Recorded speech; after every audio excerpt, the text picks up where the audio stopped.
Part 2. Anxiety. What is anxiety?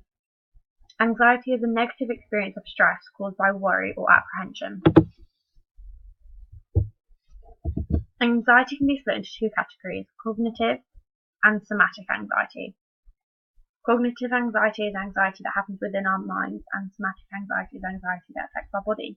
Cognitive anxiety is thoughts such as worry or a mindset such as "I can't do it." Somatic anxiety is increased heart rate and blood pressure. It's to do with the body. Cognitive anxiety occurs hours before the sport, whereas somatic anxiety affects you just before. Remember, this is anxiety that affects your body, like heart rate, and cognitive is within the mind, such as worrying thoughts of doubt and panic.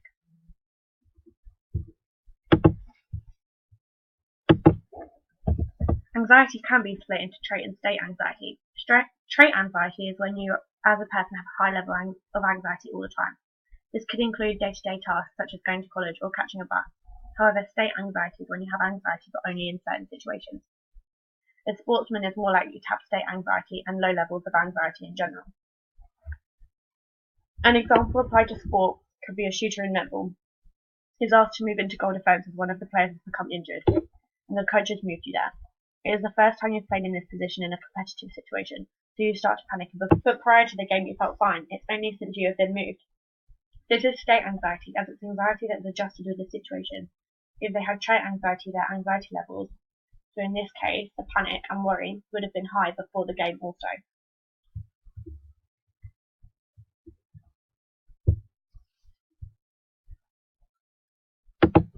There are sources of competitive anxiety shown on the slide.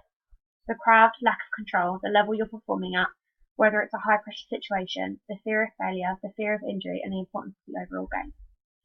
So these are all factors that can make us anxious in a competitive situation. The crowd can make us anxious because of the amount of pressure, and the size, lack of control. Can you imagine if you gave the ball to someone that kept giving the ball away, and you have no control over that? The higher the level you're performing at, the more anxious you're going to be. If it's a high pressure situation like penalties where you know it's all or nothing, the fear of failure, going into the final match of a tournament knowing that this is the final, and the fear of failing that. The fear of injury, you might get hurt. Imagine going into a rugby game knowing there is someone that is brutal on the other side.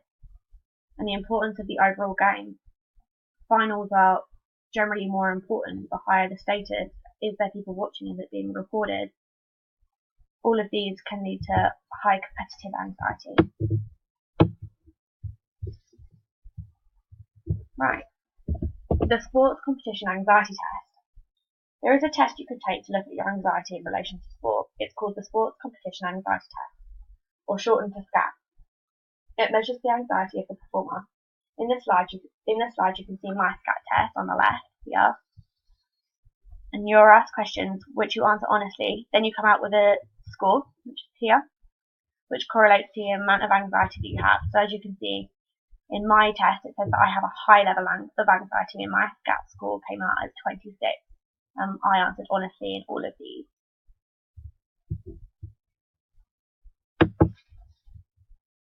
There are ways to manage anxiety, some of which are similar to the ways of controlling stress. There is relax, be confident, deep breathing, leave the situation, biofeedback, practice, and focus your attention. Relaxing is just the same as what I explained before regarding stress. Being confident, although this sounds silly, is an important and necessary way to manage anxiety. So when a high jumper at the Olympics is getting anxious and starting to think that they won't be able to clear the pole, they need to be confident and remember that they have trained for this for 4 years and cleared this height before many times. Deep breathing is a common management for anxiety, as it can generally be done live. Leaving the situation is another management for anxiety. If the anxiety is getting too much, you can leave the situation and stop what you're doing. Biofeedback I have explained before when I explained stress. Practicing the skill is likely to reduce anxiety because the actions have been done before, and the athletes know they can do it. Therefore, they shouldn't be frightened or worried about the situation. Focusing your attention away from what is worrying you, for example, focusing on hitting the ball in baseball instead of a crowd, which could be causing anxiety. There are the same problems with controlling anxiety as there are with stress. Can they be done live? So biofeedback and relaxing cannot be done live. Are they expensive? Biofeedback might be quite expensive. Do they take time? Practice takes a lot of time. Do they have a lot of time? Are they a competitive athlete? Should they be practicing that much? There are problems with controlling your anxiety, and you may get in a situation where the only one you can do is deep breathing. And if you're a swimmer, there are some situations where you can't even use that.